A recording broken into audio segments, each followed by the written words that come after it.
principale. Je reconnais maintenant la chef du deuxième groupe d'opposition. Merci, Madame la Présidente. En 2018, le premier ministre disait qu'il était en politique d'abord et avant tout pour l'éducation. Je le cite, « Le système d'éducation a manqué d'amour. Des écoles ont été laissées à l'abandon. Des enfants avec des difficultés d'apprentissage ont été laissés à eux-mêmes. » Fin de la citation du premier ministre. Aujourd'hui, quand on voit l'état du réseau du système d'éducation, on pourrait dire exactement la même chose. Le bilan du premier ministre n'est pas mieux que celui des péquistes et des libéraux.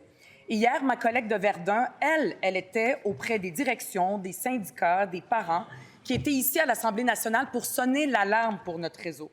La CAQ a tellement improvisé en éducation que les gens du réseau ne savent plus sur quel pied danser. Ils ont besoin de stabilité, pas juste pour eux, mais surtout pour les élèves. C'est pas aux élèves, Madame la Présidente, de payer pour le déficit historique, les gaspillages et les fiascos de la CAQ. Pire, la CAQ nuit aux élèves.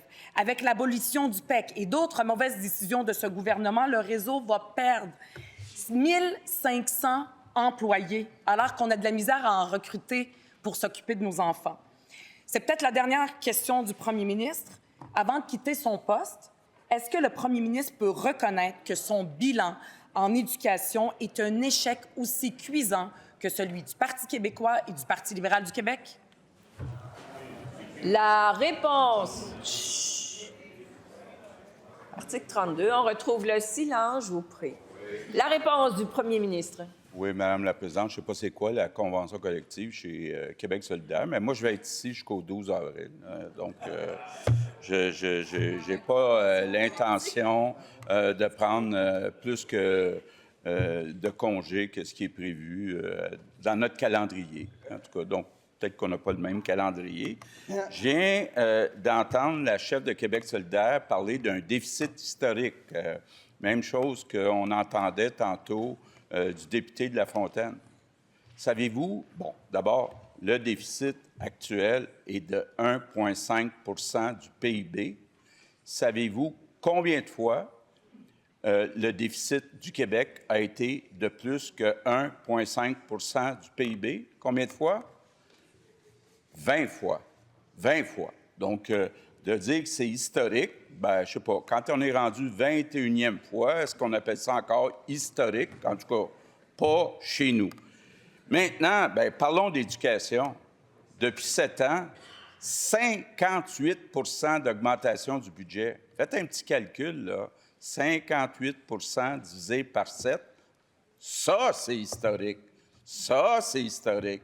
Et rappelez-vous, Madame la Présidente, quand on a décidé pour la première fois dans l'histoire du Québec d'augmenter plus les salaires des enseignants que de l'ensemble des employés, Québec solidaire était contre.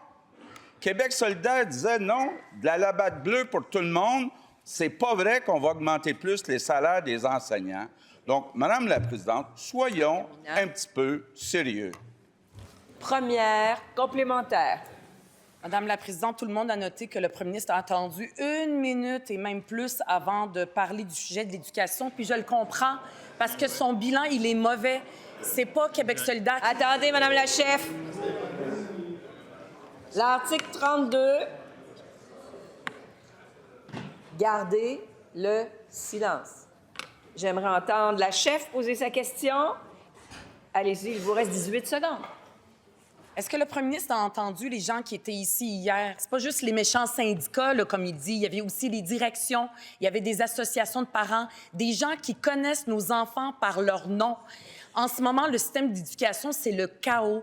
Moi, je veux entendre le premier ministre, celui qui est venu ici pour l'éducation. C'est quoi ça? La réponse du premier ministre. Bien, Madame la Présidente, parlons de l'argent qui est investi dans la rénovation et la construction d'écoles. Quand on est arrivé, les libéraux dépensaient 1,3 milliard par année. 1,3 milliard par année. Savez-vous combien on dépense actuellement? 3,9 milliards par année. 3 fois plus. Puis là, la chef de Québec solidaire ose nous parler d'un déficit historique. Qu'elle essaye donc d'être cohérente puis de nous expliquer comment on pourrait dépenser plus tout en ayant un déficit moins historique. En terminant. Deuxième complémentaire. Le bilan du premier ministre en éducation, puisqu'il est venu en politique pour ça, c'est annuler 100 projets de construction et de rénovation d'écoles. C'est aussi faire en sorte que des gens dans nos écoles, 1500 personnes perdent leurs emplois à cause des décisions de la CAQ, alors qu'en ce moment, dans ces chiffres lui-même, il y a près de 3000 personnes qui manquent pour s'occuper de nos enfants. C'est quoi son bilan? Est-ce qu'il est fier? Est-ce qu'il peut au moins reconnaître que c'est à cause de lui que ça va mal dans le système d'éducation? La réponse du premier ministre. Madame la présidente, j'étais à Carignan cette semaine pour inaugurer une nouvelle école avec plus de lumière, plus d'espace. On est rendu à 100 nouvelles écoles. C'est rare qu'un premier ministre est capable d'annoncer la construction puis d'inaugurer l'école.